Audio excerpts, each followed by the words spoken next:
B-1 bombers modernized to launch hypersonic weapons. Venerable B-1 bombers are receiving an assortment of upgrades to keep them positioned at the forefront of technology.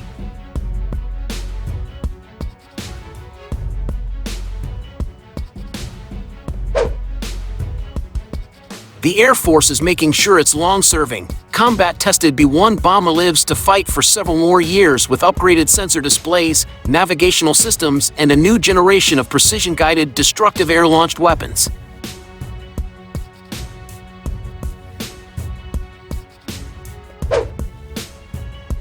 In fact, its new weapons will include hypersonic, larger airdrop glide bombs, and newer kinds of air-ground missiles launched from recently added external hardpoints.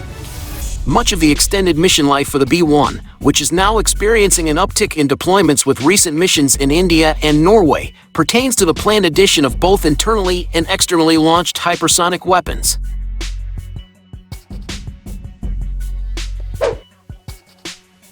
One interesting and now emerging weapon is a now developing hypersonic cruise missile, HACM, which could arm the B-52 or perhaps even a B-2 or a B-1B. We are in the discussion for how HACM gets developed. HACM will give us an additional set of capabilities fitted for bombers and fighter aircraft, General Timothy Ray, Commander, Air Force Global Strike Command, told reporters at the 2021 Air Force Association Conference. The effort to arm the B-1 with hypersonic missiles has been well underway for several years, as a mock-up of a B-1B weapons bay configured to carry up to 4 hypersonic weapons internally was put on display as far back as 2019. In a demo I saw, the bulkhead moves as it's designed when you take a CRL, conventional rotary launcher, as it's designed.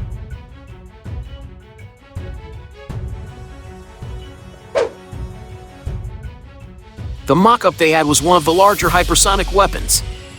It will be able to carry 4 or more hypersonic weapons internally. You can see the merit of that, Ray said back at the AFA Symposium in 2019. The previous demonstration was part of a multi-year trajectory to upgrade and sustain the B-1 such that it could remain relevant for many more years until newer B-21 stealth bombers arrive.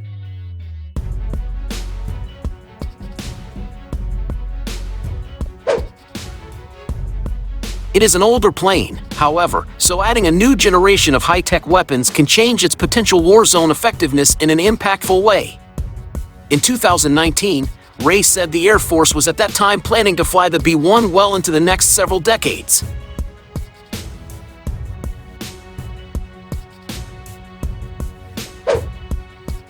An Air Force news report at the time of the demonstration stated that the demonstration showed that a B-1B magazine capacity could be increased from 24 weapons up to as many as 40.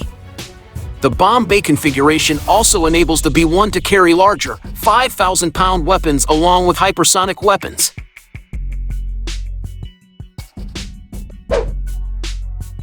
Upgrades to the B-1 have been underway for many years now, with some of them dating back as far as 2014. On such technological improvement, called Integrated Battle Station, or IBS, the upgrades consist of 3 separate efforts to install new displays, integrated data links, and diagnostic technologies. Other upgrades have included moving to color display technologies for pilots and a new inertial navigation system which, service developers explained, replaced 2 spinning mass gyroscopic inertial navigation systems with ring laser gyroscopic systems and a new GPS antenna. Other upgrades are what the Air Force called Vertical Situation Display Upgrade or VDSU, an effort to replace existing flight instruments with 8x6-inch multifunction color displays at each pilot station, according to Air Force weapons developers.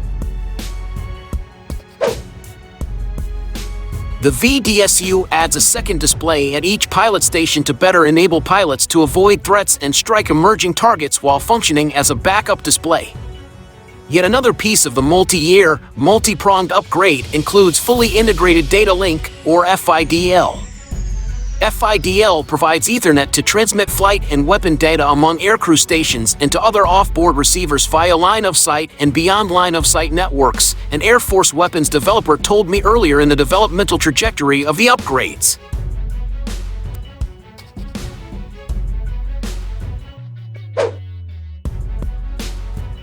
The B-1 has flown attack missions across a number of years in different military campaigns, including Operation Desert Fox over Iraq in 1998, missions in Operation Allied Force in Kosovo, and the wars in Iraq and Afghanistan before flying combat sorties over Libya in 2011.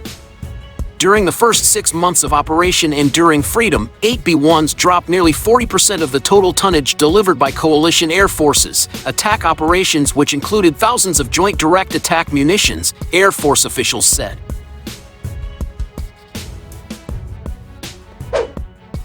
The aircraft is 34 feet tall, 146 feet long, and has a wingspan of 137 feet. The B-1 weighs roughly 196,000 pounds and can hit speeds greater than 900 miles per hour. Its 4 General Electric turbofan engines each generate 30,000 pounds of thrust.